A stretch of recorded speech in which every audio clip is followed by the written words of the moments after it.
एक आईपीएस जिनके पास लगभग सब कुछ था, कड़ी मेहनत के बाद उस ओहदे तक पहुंचे थे। उनकी पत्नी तक आईएएस थी, नहीं इसके बावजूद वो इतने मजबूर हो गए, इतनी प्रताड़ना झेलनी पड़ी कि अंत में उन्हें जान देना सबसे उचित लगा।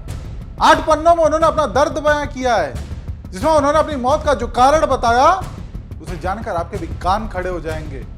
आईपीएस रहते हुए ऐसी ऐसी प्रताड़ना उन्हें झेलनी पड़ी कि जिसकी कई लोग कल्पना तक नहीं कर सकते।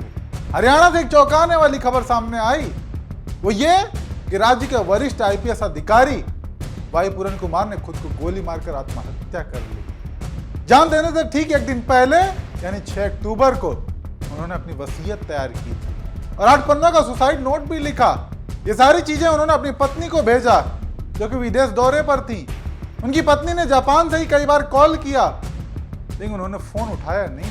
पूरन कुमार जो 2001 बैच के हरियाणा कैडर के आईपीएस अधिकारी थे, उन्होंने अपने सुसाइड नोट में 13 सीनियर अधिकारियों के नाम लिखे थे, जिसमें हरियाणा के डीजीपी, रोहतक के एसएसपी और इसके साथ साथ कई आईपीएस और आईएएस अधिकारियों के भी नाम शामिल थे। इन अवसरों पर उन्होंने जातिगत भेदभाव, मानसिक उत्पीड़न और करियर में बाधा डालने जैसे गंभीर आरोप लगाए। यानी उन्हें उनकी जाति के चलते भेदभाव झेलना पड़ा, मानसिक प्रताड़ना झेलनी पड़ी। उनके पिताजी का देहांत होने पर उन्हें छुट्टी तक नहीं दी गई। उनके प्रमोशन और पोस्टिंग को लेकर साजिशें रची गई। कदम कदम पर उन्हें जाति के तौर पर भेदभाव का शिकार होना पड़ा, कहीं पोस्ट को लेकर तो कभी सैलरी बढ़ाने को लेकर। उन्होंने कई बार शिकायतें भी दर्ज कराई, लेकिन हर तरफ से निराशा हाथ लगी और इन्हीं सबसे हार मानकर वो इतने मजबूर हो गए कि 53 साल की उम्र में ही खुद को गोली मारकर जान दे दी, जो कि बिल्कुल जायज नहीं था। सुसाइड को कहीं से भी कैसे भी सही नहीं ठहराया जा सकता। नहीं, सोचने की बात यह है कि वो सिस्टम की प्रताड़ना से किस कदर मजबूर हो गए थे कि जान देने तक की नौबत आ गई। ऐसे में आईपीएस पूरन कुमार का परिवार न्याय की मांग कर रहा है। उनकी पत्नी जो कि एक आईएएस हैं, उन्होंने मुख्यमंत्री को पत्र लिखकर मांग की है कि आरोपियों को तुरंत निलंबित और गिरफ्तार किया जाए और कड़ा से कड़ा एक्शन लें, जिसके बाद चंडीगढ़ की पुलिस ने एफआईआर दर्ज की है। लेकिन ऐसे में देश के विपक्ष के नेता राहुल गांधी का जो ट्वीट सामने आया है वो देखना जरूरी हो जाता है, क्योंकि उन्होंने इसे सामाजिक जहर का प्रतीक बताया है। उनका कहना है कि पूरन कुमार जी की आत्महत्या उस गहराते सामाजिक जहर का प्रतीक है जो जाति के नाम पर इंसानियत को कुचल रहा है। जब एक आईपीएस अधिकारी को उसकी जाति के कारण अपमान और अत्याचार सहना पड़े तो सोचिए आम दलित नागरिक किन हालातों में जी रहा होगा। इसके साथ ही उन्होंने 2 घटनाओं का भी जिक्र किया। पहला जो रायबरेली में हरिओम वाल्मीकि की पीट कर हत्या कर दी गई और दूसरा जो सीजीआई पर जूता फेंका गया। वो लिखते हैं कि ये घटनाएं बताती हैं कि वंचित वर्ग के खिलाफ अन्याय अपनी चरम सीमा पर है।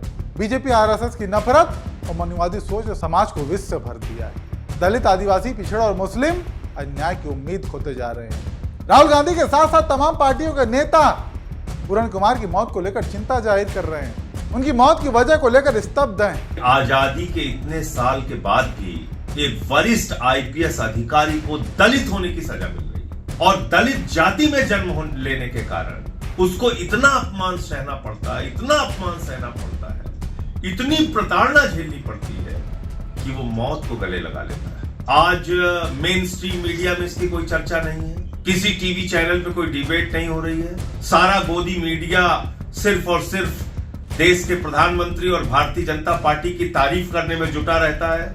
मैं पूछना चाहता हूं, इतना बड़ा मामला हो गया, किस टीवी चैनल पर डिबेट हो रही है? ये कोई सामान्य बात नहीं है।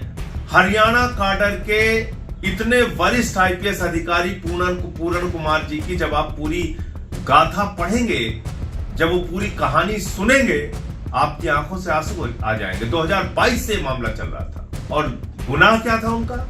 एक मंदिर में वो चले गए, उनके मंदिर में जाने को मुद्दा बनाया गया उनके ही विभाग के द्वारा कि एक दलित होकर वो मंदिर में कैसे चले गए। आप सोचिए, एक आईपीएस अधिकारी मंदिर में चला गया क्योंकि वो दलित समाज से है, इसलिए उसको मुद्दा बनाया जाता है उनके ही विभाग के द्वारा। भारतीय जनता पार्टी के राज में हरियाणा में 2022 में उनकी पत्नी जो है वो आईएएस है। इससे बड़ी कौन सी नौकरी होती है हिंदुस्तान में? राज्यसभा सांसद संजय सिंह का कहना है कि भाजपा का नया भारत है जहां मुख्य न्यायाधीश से लेकर आईपीएस अधिकारी तक दलित होने की सजा पा रहे हैं। क्यों? क्योंकि रायबरेली में जिस दलित की पीट कर जान ली गई, उन दरिंदों का कहना था कि वो बाबा वाले हैं। सीजीआई को लेकर जिसने अभद्र टिप्पणी की, गालियां दी, उसका बीजेपी से कनेक्शन, और अब आईपीएस पूरन कुमार के साथ ऐसी घटना, वो भी बीजेपी शासित राज्य हरियाणा में, ऐसे में सवाल उठने लाजमी है। खैर, पूरन कुमार को लेकर सभी लोग निष्पक्ष जांच की मांग कर रहे हैं, न्याय की गुहार लगा रहे हैं। ऐसे में देखना ही होगा कि क्या सच में पूरन कुमार और उनके परिवार को न्याय मिलता है या फिर 2-4 ट्रांसफर, पोस्टिंग और सस्पेंशन के बाद मामले को ठंडे बस्ते में डाल दिया जाता है।